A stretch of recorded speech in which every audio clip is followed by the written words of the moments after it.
Hi everyone, this is Liv. Thank you so much for listening to my presentation on an ethical dilemma. Actually, in my current preschool classroom, I experienced, which is to me an ethical dilemma involving favoritism and unequal attention. I noticed that an assistant teacher in my classroom was giving significantly more attention to one child because I know that she had developed a closer relationship with that child's family. I think that this became an ethical concern because her behavior started to affect how she interacted with the other children in the classroom. She was more protective of this child, and at times she even became unfair when other children tried to play or interact with them. This created an imbalance in the classroom where one child was receiving a lot more support and a lot more attention than the others. From my perspective, all children deserve equal attention, of course. They deserve care and opportunities to learn and grow.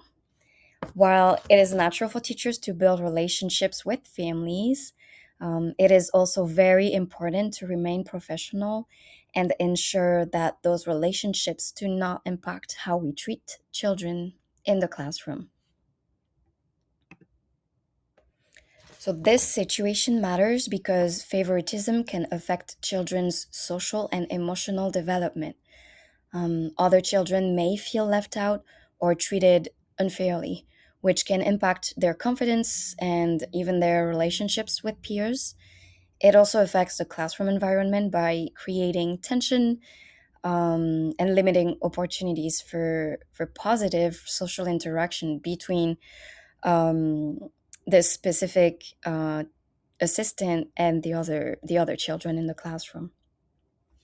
According to the National Association for the Education of Young Children, educators have a responsibility to create a fair and inclusive environment where all children feel valued and supported, which I think is extremely important and which I really want to um, create in my own classroom. So, this experience made me reflect on my own thinking and actions as a teacher. Um, Instead of reacting immediately, I've been thinking carefully about this situation. Right at the moment, I was not sure what to say. I was not sure really how to address that situation, to be honest. I had to consider different perspectives and how I could respond in a professional way. Actually, according to a model for developing metacognitive tools in teacher apprenticeships, teachers develop stronger decision making skills when they reflect on their experiences and think critically about their actions. So, really, through this process and thinking of the situation, I realized the importance of addressing concerns respectfully and maintaining not relationship professionalism when working with colleagues. And I mean, I was going to say relationships, but yes, it is important to maintain this trusting and caring relationship with our coworkers as well. So looking back, I learned that ethical dilemmas are really not always easy to address, especially when they involve coworkers. Um, Probably in the future, I would approach the situation by having a very respectful conversation or bringing the concern to a supervisor if really only if needed. Um, this will help ensure that all children are treated fairly and that the classroom remains a positive and supportive environment. So, overall, this experience helped me grow as an educator by making me more aware of fairness and professionalism, and also the importance of reflecting on my own practices It reinforced my commitment to creating an inclusive classroom where every child feels valued. So I also took the time to do a little um, personal reflection on all of that as I was working on this presentation. And so I think that this ethical dilemma helped me reflect on the importance of fairness and professionalism in the classroom, as I was saying. Actually, observing favoritism made me more aware of how unequal attention can impact children's social and emotional development, as well as the overall classroom environment. Um, it also reminded me that building relationships with families is extremely important, but that those relationships should not influence how children are treated in a learning setting. Through this experience, I engaged in metacognitive thinking by reflecting on how I understood the situation and how I would choose to respond. So I did not react immediately. When it happened, I really observed because I was probably a little taken aback by what was happening. I did not react immediately because I did not want um, to say anything too critical to my coworker, and I didn't have a perfect sentence. I didn't have a way of bringing this up to her at that moment. So it took a lot of reflection on my end.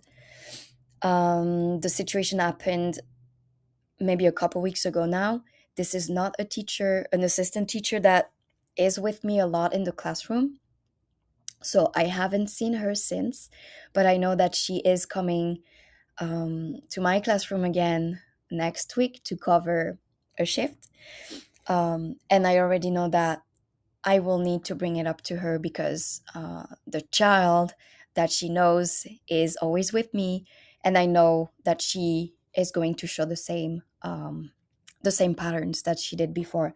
So from now on to till I see her again, I think it is very important for me to think of a way to bring this to her without being overly judgmental and critical. It like I'm an educator. She's my coworker.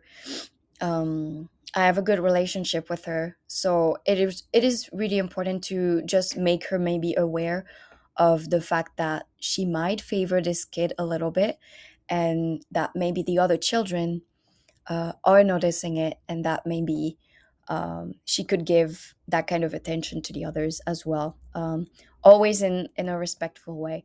And if anyone has any suggestion on what I should say to her, the way I can bring it up, I would be completely happy to hear your thoughts on that. So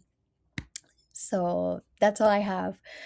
Um, so I just wanted to add also that it is discussed in the writing a model for developing metacognitive tools in teacher apprenticeships. It is said that reflection is an important part of developing as an educator and improving decision making skills. So this is really about how I can reflect on this situation to bring it up to my coworker so that we can make the situation better. Um, Witnessing this unequal attention giving to this child also reinforced my commitment to creating an inclusive and equitable classroom environment.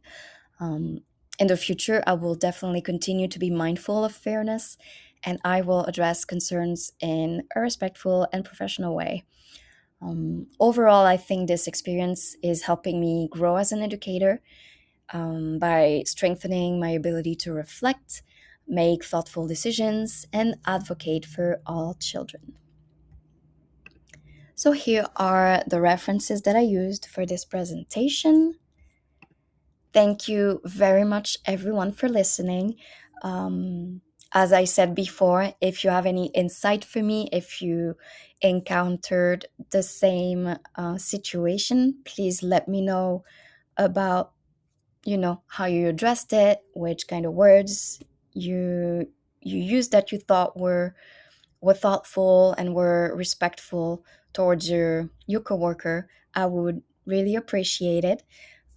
Again, thank you so much for listening, and I cannot wait to hear your feedback. Bye, everyone.